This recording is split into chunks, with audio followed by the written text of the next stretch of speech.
নমস্কার বন্ধুরা, মানি মাইন্ডের চ্যানেলে আপনাদের স্বাগত। আজকে এই ভিডিওতে আমি হিন্দুস্তান লেবরেটরিজ আইপিও যে আপকামিং যে আইপিওটা তার আমি মানে বেসিক কিছু ইনফরমেশন আপনাদের দিয়ে দিচ্ছি। কারণ কি, যখন মার্কেটে এটা আসবে তখন আমি ডিটেলস এটা নিয়ে আলোচনা করবো। ডিএচআরপি যেটা আসবে যখন মার্কেটে, তো এটা যদি আমি বলতে হয় বেসিক আইডিয়া সম্বন্ধে, এটা হচ্ছে বুক বিল্ডিং আইপিও। এর হচ্ছে 1,40,00,000 টোটাল ইকুইটি শেয়ারের এটার আইপিওটা আসবে এবং সেখানে ফ্রেশ ইস্যু থাকবে এবং মানে অফার পর সেল হবে। ফ্রেশ ইস্যু হবে হচ্ছে এখানে 0.5 crore ইকুইটি শেয়ারের এবং অফার পর সেল হবে 0.91 crore ইকুইটি শেয়ারের। আর এটা যখন আমরা অ্যালটমেন্ট চেক করবো তখন আমরা জানবো এমইএফজি ইন টাইম ইন্ডিয়া প্রাইভেট লিমিটেডে গিয়ে এটা এদের রেজিস্টার্ড ওয়েবসাইট।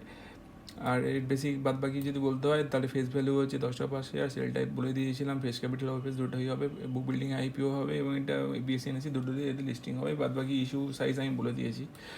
এখানে যদি আরেকটা জিনিস বলতে হয় সেটা হচ্ছে আইপিও রিজার্ভেশন, মানে রিজার্ভেশন কোটাতে কীরকমের ক্যাটাগরি ওয়াইজ থাকবে সেটা হচ্ছে কিউআইবি কোটাতে 50% এবং অ্যাজ পার নোটিফিকেশান, যেহেতু এটা এখানে ওএফএস এবং ফ্রেশ ক্যাপিটাল দুটোই থাকবে, সেজন্য রিটেলদের জন্য বেশি অফার করা হচ্ছে 35% মতন এখানে নেট অফার করা হচ্ছে। আর এনআইএদের জন্য থাকবে 15% মতো। এবার আছে বিজনেস মডেল কি, এটা হচ্ছে সম্পূর্ণরূপে একটা ফার্মাসিউটিক্যাল কোম্পানি 2017 সাল থেকে রান করছে এবং এখানে এরা এঙ্গেজ রয়েছে হচ্ছে ম্যানুফ্যাকচারিং মেনলি জেনেরিক মেডিসিনগুলো, যেগুলো এখানে যাদের মানে বিজনেস মডেলটা এদের গভর্নমেন্টের সাথে, পাবলিকের সাথে ডিরেক্ট নয়।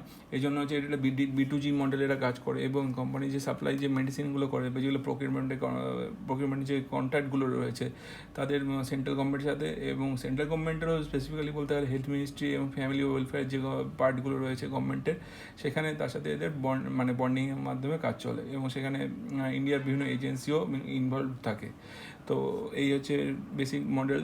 আর বলতে গেলে এই হিন্দুস্তান লেবরেটরিজ যে প্রোডাক্টগুলো সেটা অ্যাক্রস ইন্ডিয়া 27 স্টেটে রয়েছে এবং ইউনিয়ন টেরিটরিজগুলোও ইউজ হচ্ছে এবং খুবই ভালোভাবে কোম্পানি রান করছে। এই হচ্ছে বেসিক ইনফরমেশন ছিল। কেমন লাগলো সেটা আমার কমেন্ট করে জানাবেন। যদি ভালো লাগে এই ভিডিওটা তাহলে আমায় কমেন্ট করে জানাতে পারেন। আমার চ্যানেলে ভিডিওগুলো যদি ভালো লাগে তো আমার চ্যানেলটা সাবস্ক্রাইব, লাইক করে আমার পাশে থাকবেন এবং আমার চ্যানেলটা গ্রো করতে হেল্প করবেন। ধন্যবাদ।